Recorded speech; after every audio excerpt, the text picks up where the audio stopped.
Welcome to The Human Athlete, a podcast where I'll be interviewing elite level athletes, former athletes, Division 1 and beyond, professional, semi-professional, even Olympic level individuals who have gone through sport, transcended past sport, and then found meaningful excellence in some way, shape, or form beyond sport. And the question is, why do this? Or why am I so fit, maybe, to be the person talking to these individuals? Well, the reality is I don't have a background in Division One or beyond athletics. However, my business started in 2012. And in 2015 or so about 3 years after starting the business, I developed this intense curiosity and I went down a rabbit hole for a while about how to help or impact former athletes. So, not necessarily individuals who were in sport currently. Obviously, there's lots of people who are really, really dedicated and interested in how to help those individuals perform at their highest level for competitive advantages, for massive contracts, the ability to go to Olympics and win medals. I was actually a lot more curious about how do those individuals re-engage with physical activity, physical performance after sport is done, when it's no longer about them competing to win championships, to be the best, to get new contracts, to get sponsorships or endorsements. And then the business started going in a different direction, and I just got engulfed into all the roles I played. Well, come October of 2024, I had my own identity shift. That was when we made our last hire that we needed as a gym for me to be able to extract myself from the coaching floor. So when I started my business, it was because I was what I thought was a pretty good coach, or had a lot of success coaching. Hey, why wouldn't I take this and make a business out of this where I can work for myself? And so I had to learn and wear all the hats. I had to be CEO, CFO, general manager, head maintenance man. At the time, I had my dog Rocky. Now I have my dog Benny. So dog watcher, all while being coach, expert for all of our clients, kind of the go-to, but then also wearing all the hats for the business, which is very overwhelming. October 2024, I hired my last coach to be able to take and hand off that hat of being able to, or being necessary in the gym as a coach. Where for me, the goal was freedom, flexibility. I had young daughters who were starting to get involved in activities, being able to take them to those activities, not overburden my wife, Emily, but also because I wanted my business to run so that I could be a part of their lives and do those things for them. It's something that I really felt called to and driven to create for our family and for myself. Instead, I felt guilt for not being on the floor, sometimes shame, FOMO. I would be in my office and I could hear what's going on in the gym. I could hear conversations. And I wanted to jump into the conversation from this blind spot. It's like the wizard in The Wizard of Oz talking from behind a curtain back in my office to our clients who are out in the gym floor. So through our lobby, or my office, through my lobby, out into the gym, and I'm hearing conversations, and I want to chime in and say my thing because that's what I used to do. And it wasn't nearly as freeing as it used to be. More importantly, I felt like my structure was just totally overhauled. I went from knowing, well, yeah, I'm going to go to the gym at 5:30. I'm going to coach these sessions, and then I'm going to go do some work, and then I'm going to go take my dog for a walk, eat some lunch, and then I'm going to coach in the afternoon. To there's no structure. What time do I wake up? It doesn't matter anymore because I don't have to be at the gym at 5:30. But there's a lot of things that need to get done. There's a lot of things that I want to do. And there's a lot of things that only I can do. But that structure isn't just regimented and dictated essentially for me. I have to create that structure now on my own. And really, no one's holding me accountable to it. If I don't get it done, will it impact our business? Absolutely. But in the moment, no one's going to notice and no one's going to call me out on it and be like, hey, you weren't at this important 1 hour time block you had for reaching out to potential new customers or great networking connections. That really started to resonate with me as I brought all this back. And now this idea of, okay, I have some time, and my interest in talking to these former athletes was like, I've gone through my own identity shift. And now, having interviewed a number of people for the podcast, it's clear to me this is a really similar path to what these individuals as athletes experienced. They are and have worked the majority of their life to be Joe the football player or Karen the Olympic level athlete. And then all of a sudden, sport ends. Retirement, injury, their own choice, whatever it might be.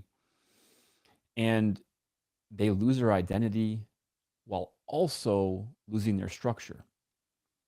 So for me, doing the thing that I did the best, I was the best at, coaching, giving it up and giving up the structure, while then going, what in the heck do I do on a day-to-day basis? And how do I find meaningful excellence in this next chapter of my life? And as I was just reflecting and going through it, thinking about the fact that this is also what our clients have been experiencing for the past 13 years. Our clients come to us because they, in some way, shape, or form, have lost their identity with themselves as somebody who's regularly physically active or active with an intent of doing something special for themselves, not necessarily being elite in some adult oriented sport. But when you look at life, life is a sport. And for most of us, enjoyment comes frequently from the idea of being able to be physically active with our significant other, with our friends, with our family, with our kids, being able to play and engage and live life to the fullest through physical activity. That's an identity that has to be cultivated and figured out. It really isn't any different for these athletes. Now, we're going to go a lot more diverse than just simply talking about, okay, now that you're no longer an athlete, how do you stay physically fit? It's an important piece, and we'll discuss it, but it's not the end all be all. And what I found interesting, or what I'm finding interesting about these athletes is, the shift is really massive. And I kind of relate it to some words that are associated with sight. So this idea, like I paint the picture in my head, and it's starting to become clearer and clearer that this is relatively legit, is that athletes are very myopic. So close focused, what they see right in front of them is what they can see the best, because they have to be. Everything they do, how they eat, how they sleep, recover, how they train, the day-to-day activities they do are all driven, especially again at Division I levels and above, towards that sport, that thing, that competition, winning the next game, and just grinding and battling every single day, oftentimes without anybody else seeing what's going on, for a few unique opportunities to show the town, scouts, the world, however big or small their stage is, how exceptionally talented they are at that sport and how hard they've worked. when sport ends for these individuals, it becomes more of this hyperoptic approach where they're seeing the broader picture. No longer is sport the only thing. There's, I want to have a family. I want to, connect with somebody on a really deep level and maybe get married. I want to re-engage with friends, live a life that's just kind of normal. Also realizing that, hey, I have to have a job and a job that pays me. And what's interesting about athletics is it's so diverse, especially the elite levels. You're going to hear stories about individuals who figured out, maybe as Olympic level athletes in sports, that they were really clear from the get-go, I'm going to be elite at this, and there's really no money involved. So along the way, I got to figure out what else I want to do because I'm going to have a job. To individuals who were playing in the NFL and playing in the NFL right now, the veterans minimum right now. So if you are a 3+ year player just getting an active spot on a roster of the NFL, you're making almost $1 million. You can just literally be sitting the bench.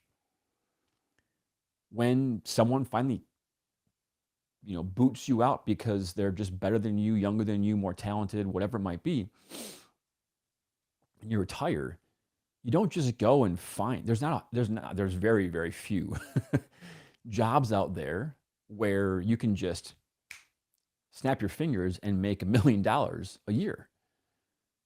Most of the jobs that exist like that happen through years and years of hard work and spending time in an industry, becoming an expert and growing as a professional, where these individuals are coming out of sport and living a life of, I don't want to say extravagancy because people are smart.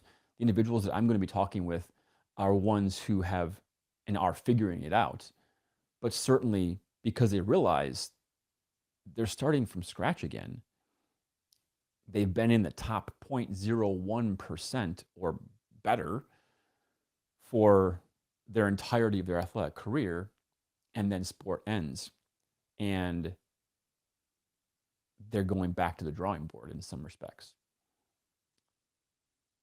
And so when I think about who this is for, who's this podcast, The Human Athlete, for, in a lot of ways, first and foremost, I think it is for former athletes.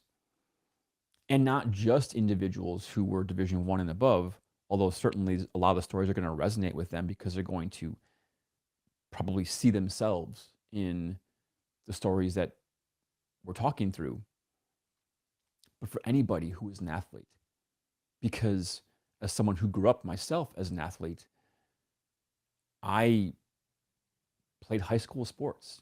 I made a really brief attempt at playing collegiate athletics, but I learned a lot of lessons about teamwork, dedication, effort, discipline, and have come to find that those traits definitely helped me be better than a lot of individuals at persevering when things get tough as a business owner, as a coach, just in life. And in a lot of ways, I'm hopeful that former athletes listening to this, hearing these stories, are going to go, I've got more than I realized, and it came from sport. I don't need to be the best at insurance or sales or marketing right now, because the skill sets that I've gained through athletics are going to carry me through the skill development, the learning process faster than others, because I've had to bust my butt in sport for years and years. In addition, I think that just listening to the individuals talk it's going to become clear why I've called the podcast The Human Athlete. We oftentimes put athletes on a pedestal. And many times, the conversations that I've had after the fact with these individuals I spoke with, they're telling me this: man, I'm really appreciative that you're giving me a platform where you're not asking me every single question related to what I did in sport. Don't get me wrong. I really think it's important, in a lot of ways critical, to discuss, at least in some way, shape, or form during the podcast, what these individuals experienced and went through as an athlete. Because, like I said, there's a lot of those character traits through adversity, through hardship that were developed that are now carrying through for them into where they are now and how they're developing meaningful excellence in this next chapter of their life. But we're not just focusing on that. I want to allow the pedestal to be there, to show people and tell people in a lot of ways where they came from. Because in total honesty, I've interviewed a number of individuals that I didn't know their story going in. I got connected to them, and their athletic history was fascinating. Their journey to where they are now is probably sometimes even more fascinating.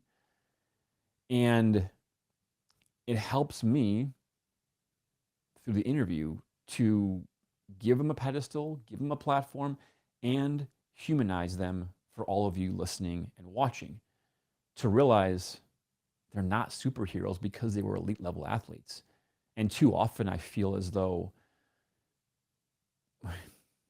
popular culture is going to continue to try and portray them that way, which in a lot of ways, in my opinion, isn't fair.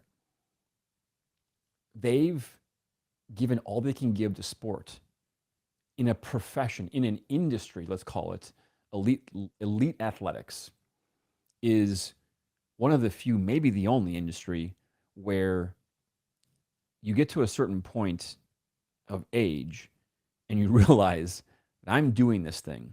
This could be at a collegiate level, Division I collegiate level, where you're getting a scholarship, a full ride scholarship to essentially get a free degree because of the sport. So you're getting paid that way. You know, NIL now exists, so you could be getting paid through actual contracts beyond that in collegiate athletics. Into professional sports, where you're getting paid, and oftentimes pay a lot more money than anybody would pay you to, you know, work, what's deemed to be working less hours. You're still putting in a ton of time and effort in the back end, and probably, you know, more hours than most, preparing and everything else. And at the end of the day, it's a profession where you're really clear, and it's guaranteed you will not do this the rest of your working career.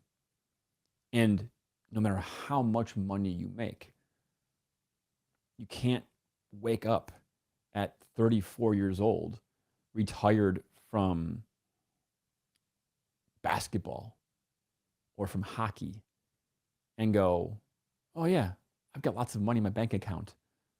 My purpose is satisfied. You want to find passion, curiosity, to spark creativity, purpose for a greater good. Every human being wants that. Every individual I'll be talking with is trying to find that. And we all are, because we're all humans. So are they. The difference sometimes is that their identity shift happens because of sport, where for every individual listening to this, even if you're not an athlete or weren't an athlete, we're going to go through our own identity shift. I've seen it. I've experienced it myself. And I'm not talking about the coaching thing now. Your priorities, your perspective shifts when you get married. Man, when you have kids, are you kidding me? The unconditional love you have for them.